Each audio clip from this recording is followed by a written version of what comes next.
Mengasihi Tuhan artinya kita nggak boleh kompromi dengan dosa. Kedua, kita nggak boleh mengasihi daging. Hari ini, percayakan hidupmu kepada Tuhan. Yakinlah Tuhan tidak pernah permalukan.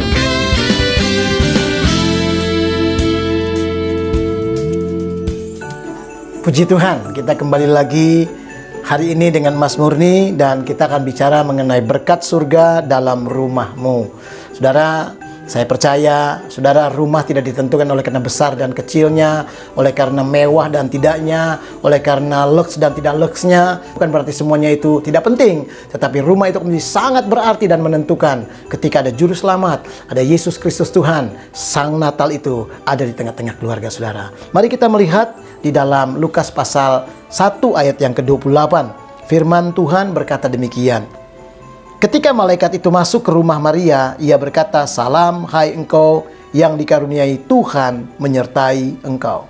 Ketika malaikat itu masuk ke rumah Maria, lalu ada salam yang katanya, saudaraku, salam itu dikatakan bahwa Tuhan yang menyertai dan mengaruniakan sesuatu. Ketika dia sudah masuk ke rumah itu, dari sini saya mengambil tema bahwa berkat surga dalam rumah saudara. Saudara belajar mengucap syukur dengan rumahmu.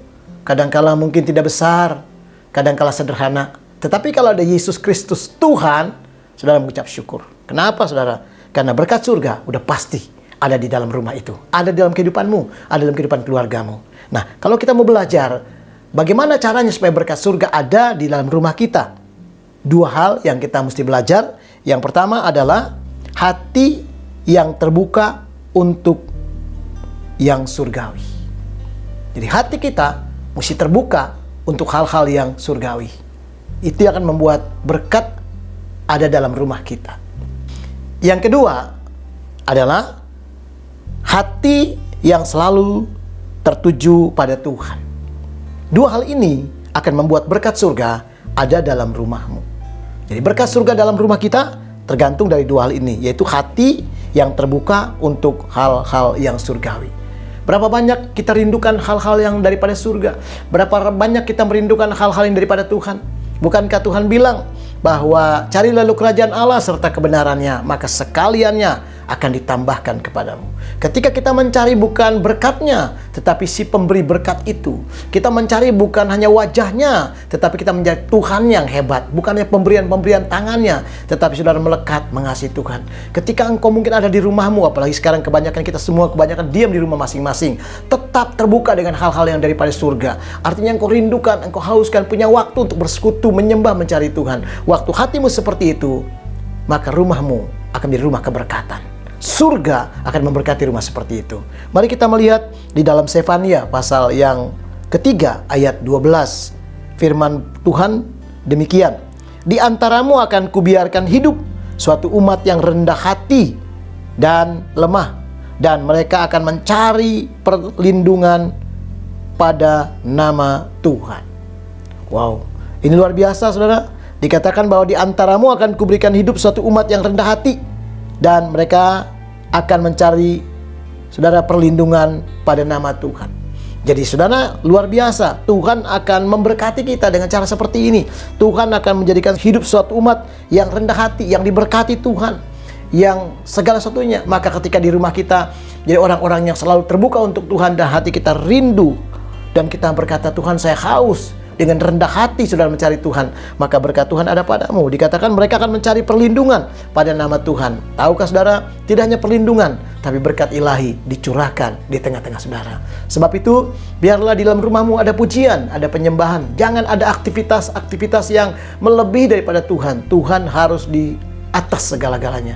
Ketika kita terbuka untuk hal-hal surga, surga akan memberkati rumahmu. Yang kedua, saudara, ketika hati yang selalu tertuju pada Tuhan.